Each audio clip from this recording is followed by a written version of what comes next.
Hello students, welcome back to the biology class. In the last class, we started the revision of the third chapter from the NCERT, that is the human reproduction. We learned in the last class regarding the male reproductive system as well as the female reproductive system as per the NCERT. We learned in the last class that the male reproductive system consists of a pair of testes, accessory ducts, glands and the external genitalia. We learned the importance on the role played by the scrotum. We learned that the testes are situated outside the abdominal cavity in the scrotum, and it helps to maintain temperature lower than the normal body temperature, that is 2 to 2.5 degree less than the normal internal body temperature, and this temperature is required for spermatogenesis to take place.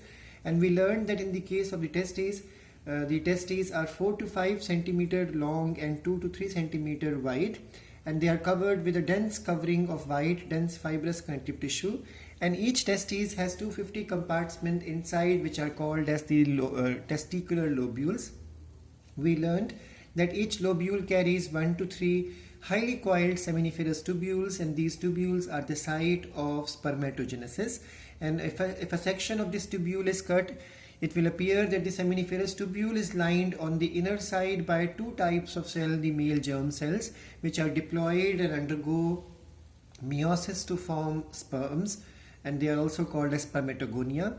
And the second type of cells are larger in size, and they are called as Sertoli cells, which provide nutrition and secrete factors required for spermiogenesis.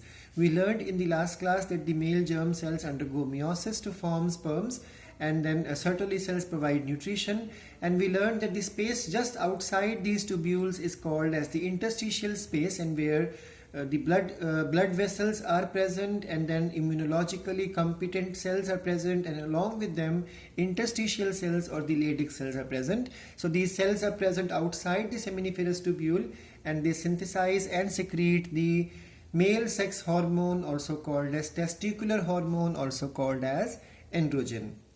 We learned in the last class that the male sex accessory ducts include retitestes. After the seminiferous tubule is retitestes, and then we have vasa efferentia, which takes the sperm out of the testes, and then it goes into the epididymis, the longest of these ducts, and then it goes into the vasa differentia or vas deferens, which takes it away from the scrotum into the abdominal cavity. We learned from here that it receives the duct of the seminal vesicle and open into urethra as ejaculatory duct, and then finally it comes out through urethra through the urethral meatus.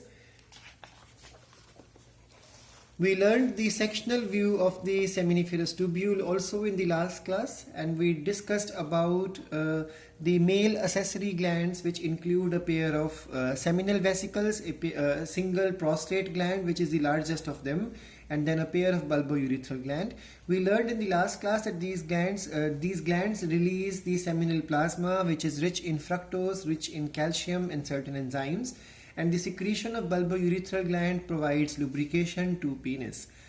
In the case of the female reproductive system, we learned that the ovaries are the primary female sex organs, and they prepare the female gametes as well as the steroid hormones, that is the ovarian hormone.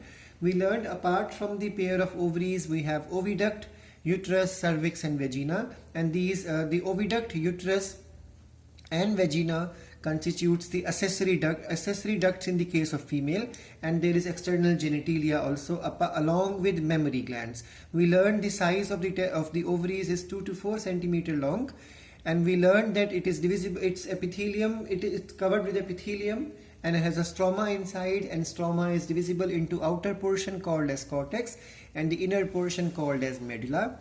We learned in the class even regarding the fallopian tube that it is the longest of the accessory ducts, and it is 10 to 12 centimeter long. It is funnel shaped at the one end, from where it picks up the ovum after ovulation, and then this funnel shaped structure is called infundibulum, which carries finger-like projections called as fimbriae, which helps in collection of the ovum after ovulation. Infundibulum leads to the second part of the fallopian tube, which is called as ampulla, and after ampulla is the portion which will take it to the uterus, which is called as the isthmus. Womb is also called as the uterus, and we learned that the uterus opens into the vagina with the help of the cervix. So cervical canal and the vaginal canal together forms the birth canal.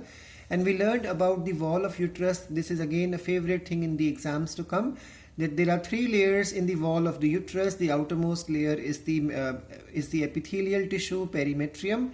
Inner to it is a thickest layer which is made up of smooth muscle called as myometrium, and inner to that is the glandular tissue which is the endometrium.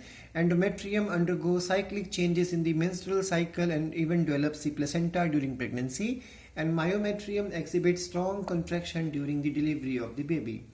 We learned about mons pubis, labia majora and minora, and we discussed the presence of the hymen as well as clitoris in the last class. And the last thing which we covered in the last class was the mammary glands, made up of 15 to 20 mammary lobes, and each of these lobes carry large number of the milk secreting glands called as the alveoli, and alveoli release their milk into the cavity. From the cavity it goes into mammary tubule, from tubule it goes to the mammary duct, from the duct it goes into the wider mammary ampulla, and then it enters into the lactiferous duct, and from there it goes out through the nipples.